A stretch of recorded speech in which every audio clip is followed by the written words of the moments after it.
আগে এই ভিডিওটি দেখেন। जाने गुजरी मस्त मौला मस्त कलंदर तू हवा का है तू बवंडर बुझ के यूं अंदर ही अंदर क्यों रहेगा।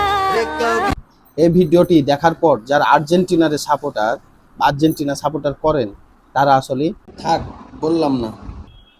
আজকাল ফেসবুক, টুইটার, ইয়াহু, ইনস্টাগ্রামে দেখা যায় লাস্ট 10 মিনিটে আর্জেন্টিনারের 3টা গোল। এ কি কামব্যাক রে ভাই, এ কি কামব্যাক!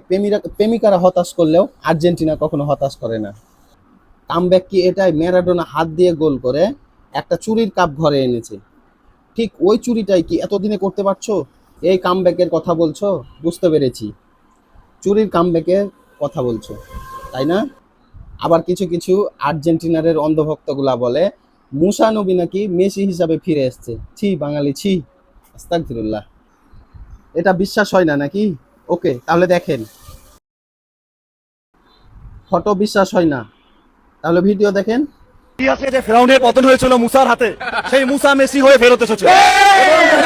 যারা পর্তুগাল, যারা ব্রাজিল, যারা জার্মানির সাপোর্টার, যারা মিশরের সাপোর্টার, এই যারা গুপ্ত, তাদের কখনোই জয় হবে না। ওকে, মুসা নবী যদি মেসি হয় তাহলে মেসির ফ্যামিলি হচ্ছে ফেরাউন। তারাই ফেরাউন যারা মেসির অন্ধভক্ত আর্জেন্টিনারের সাপোর্টাররা। সময় থাকতে শুধরে নাও। ইজিপ্তের বিপক্ষে কেমন দুর্নীতি করা হয়েছে তা বিশ্ব দেখেছে। আচ্ছা, এই ভিডিওটি দেখেন।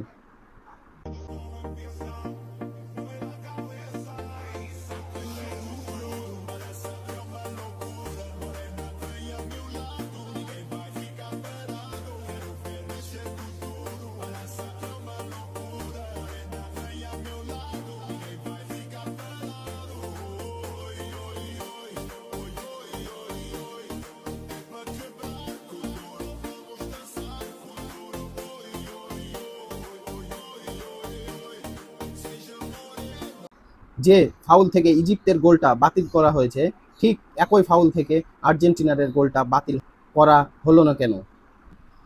আমার বাপ দাদাগো যুগে যখন ম্যারাডোনা হাত দিয়ে গোল করে চুরি করে একটা কাপ ঘরে আনে, ওই বিষয়টা আমরা এখন আর্জেন্টিনা সাপোর্টারকে বা আর্জেন্টিনাগুলোকে যেমন অপমানিত, লজ্জিত করি, ঠিক আজ গত পরশু দিনের খেলাতে ইজিপ্তের বিপক্ষে যে দুর্নীতিটা করা হয়েছে, এই দুর্নীতিটার কারণে ঠিক আমাকেও বাচ্চা কাচ্চার যুগে আর্জেন্টিনাকে এভাবে হেপা বয়াতে হবে, এভাবে তাদেরকে লজ্জিত, অপমানিত করতে হবে।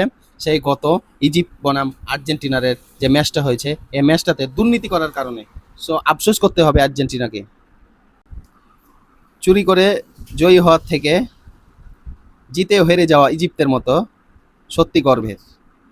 ইজিপ্ট তো হেরেও জিতে গেছে, আর আর্জেন্টিনা দুর্নীতি করে জিতে গেছে, মানে জিতেও হেরে গেছে। বাই।